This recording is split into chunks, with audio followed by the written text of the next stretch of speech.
Now let's move to cash flow forecast. And the cash flow forecast, this is one of my favorite new, there's a couple things that really stick out. This is one of my favorite new features and functions in the new version. And when we talk about reasons to upgrade, cash flow forecast to me gives a reason to upgrade. Now, this is only relevant if you have cash flow issues and you're even concerned about cash flow in your business. All right, that's a little bit of a joke because we know everybody is concerned about cash flow forecast in their business. And what this does is this will go through the product, and it will, and through my cash flow, you're able to set up the cash flow. It's going to suggest lines in, and just here's a quick flow chart of the different processes in it.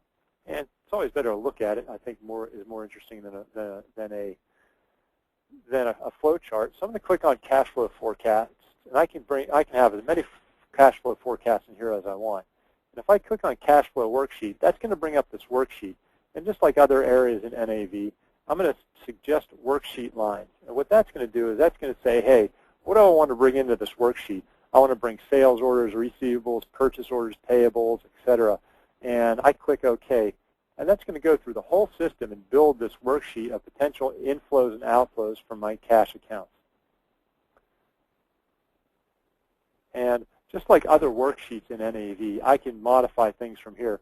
For example, I know this customer, he's not going to send in $33,000. He's going to send in $10,000. So I can tweak this from there because I know what's happening in real life. In addition, I have another customer invoice that it suggests, and what I'm going to do is go there and I'm going to delete that out of there because I know that's not going to get paid. So I can make my own manual changes to the worksheet here.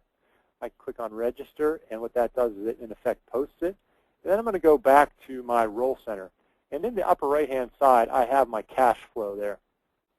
And with the cash flow, that's going to show my bank balance over time. It's also going to show all my ins and outs. And as I hover over my ins and outs per day, it's going to show where that number comes from. Now, if I look over to the right, I got a problem because I'm going to go negative cash flow-wise. And just as we saw before, I can drag and drop over that period of time to get a zoomed-in view of that. And I can see that on the 13th, I have some payables to pay, and that's going to take me negative. So I'm going to click into that, and it's going to show the two payables I have to pay on that day. I have one relatively small one and one relatively large one, and I know I have to pay the large one because I know the vendor. And on that smaller one, I'm going to actually move that out a week so that I don't go negative. So just like anywhere else in NAV, I'm going to go up to the Show button, and that's essentially going to do a navigate. I'm going to edit the list, and this is my vendor ledger entry. And I see the due date. I'm just going to move that due date out a week. So you can see how great the cash flow forecast is. I can get a graphical view of my bank balances. I can see when things go negative, and then I can go and just adjust things on the fly in the rest of the system. What a great benefit it is to be able to do this all automatically at the touch of a button. Every CFO I know has this in Excel, and they spend hours updating it, and now we can just do it with a couple clicks of a button.